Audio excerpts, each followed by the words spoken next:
it kind of evolved as more people became involved with it. And I remember first it was Lucas, and then he brought April in, and then that's when it kind of got legs and started moving. There kind of became a core team that kind of helped propel it forward.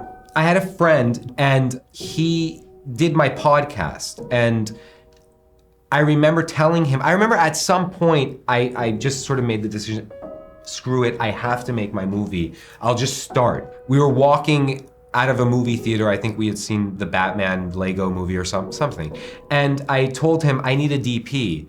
And he said, well, I got this DP, he's really good. And long story short, I called this gentleman, Lucas Patasi. This was at the beginning, before Wild 7, I guess, was a thing, right? Like before you guys were all involved and everything. It was kind of just one of those sort of friend of a friend referrals. I said, I'm making this movie. And the thing that he told me that sort of made me comfortable with him was he said, everything I shoot has to look beautiful. And I said, good, because everything I make has to look beautiful. You know, we came up here and I told Nas, I think I told Nas that we should shoot up here because it's like an awesome location. And that was for the Kickstarter video. 3, 2, 1. Hi, Internet. It's me, your good buddy, Nas Red. Listen, Internet, I need your help. I'm making a movie. I need dough because, fuck, shit.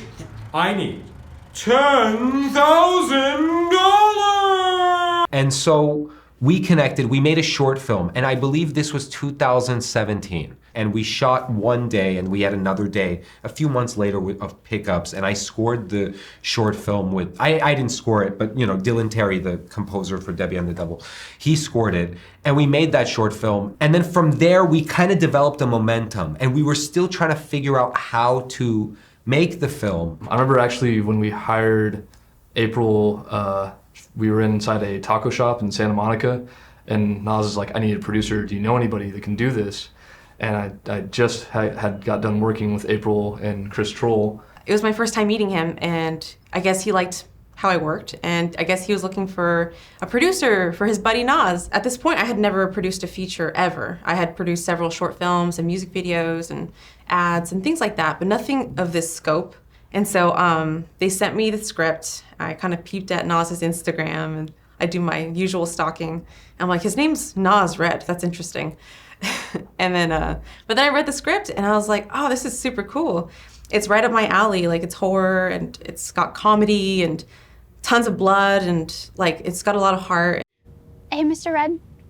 Yes. What is the meaning of all of this? If I told you, it would kill the fun. And the way that Nas writes his scripts, he adds a lot of music cues. And he used a lot of music cues that I thought were really cool, and like that was kind of one of the things that got me involved and attracted to the film. And then they sent me a teaser trailer of Debbie, and it was like this 5-minute short film featuring one of the Debbies, and it was got this really cool score, and this girl's got this cat suit on, and it's like very eerie and demented, and it was shot at this factory that we used for our film. And I was like, this is really cool, like this is awesome. Brought April on board, and that was just like a huge weight off of Nas's shoulders, because then he could focus more on the storytelling and less on the producing aspect of it. He connected me to April, and I met with her at this coffee shop in Glendale, I think. And then it was just an immediate professional connection of like, you know, your goals, my goals, boom, let's make a movie. And from there, we developed the momentum of making the movie, which was a whole nother thing, just getting the money for that and stuff like that. But it was like this thing, like making the decision, I'm just gonna make it, then getting Lucas and getting April and just sort of, it's like you're walking up this mountain, and you, as on your way up the mountain, you meet people and you're like, hey, and you're all together, and you know, that is kind of like what it is, what it feels like making an independent film, like, you know.